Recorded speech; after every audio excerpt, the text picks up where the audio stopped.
ਅੱਜ ਲੈਂਦੇ ਹੋ ਚੰਗੀ ਹੋਈ ਆਂਦੇ ਹੋ, ਕਿਸੇ ਨੂੰ ਮਾੜੀ ਨਹੀਂ ਆਂਦੇ।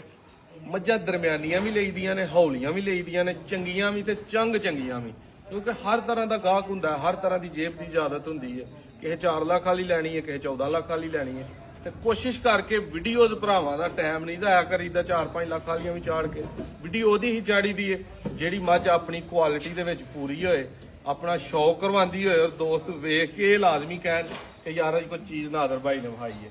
ਦੂਜੇ ਸੂਏ ਝੋਟੀ ਹੈ, ਲੱਗਣੀ ਹੈ ਤੁਹਾਨੂੰ ਪਹਿਲਾਂ ਨੇ, ਜਿਵੇਂ ਅਕਸਰ ਦੂਜਣਾ ਵਹਾਈ ਦੀਆਂ ਨੇ ਤੇ ਲੱਗਦੀਆਂ ਤੁਹਾਨੂੰ 6ਵੇਂ ਸੂਏ ਨੇ, ਇਹ ਦੂਜਣ ਵਹਾ ਕੇ ਤੇ ਤੁਹਾਨੂੰ ਪਹਿਲੇ ਸੂਏ ਲੱਗਣੀ ਹੈ।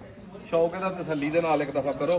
ਪਿੱਛੇ ਦੇ ਕੱਟੀ ਹੈ, ਇੱਧਰ ਲਿਆ ਯਾਰ ਤੇਰਾ ਕੈਮਰਾ ਤੋੜ ਦੇ ਨੂੰ ਛੱਡ ਦੇ ਬਹੁ ਆਪੀ ਪਰਾਂ ਹੋ ਜਾ।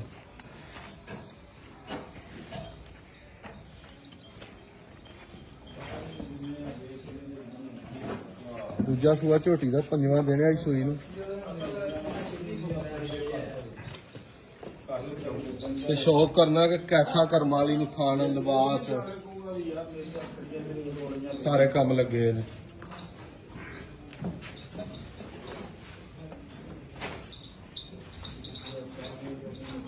ਆ ਪਿੱਛੇ ਕੱਟੀ ਅੱਗੇ ਮੁੱਛ ਬੱਗੀ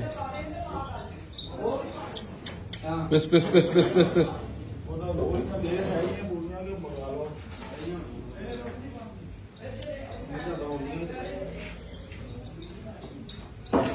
ਵਾਏ ਹਾਏ ਐਂਜੀ ਦਾ ਮੂੰਹ ਕਰਕੇ ਵੇਂਦੀ ਹੈ ਨਾ ਇੰਗਲੀਆਂ ਦੇ ਸਿੰਘਾਂ ਦਾ ਨਸ਼ਾ ਇੱਕ ਵਾਰੀ ਭਾਈ ਨਾ ਅਸਰ ਕਰਵਾ ਹਟਦੀ ਹੈ।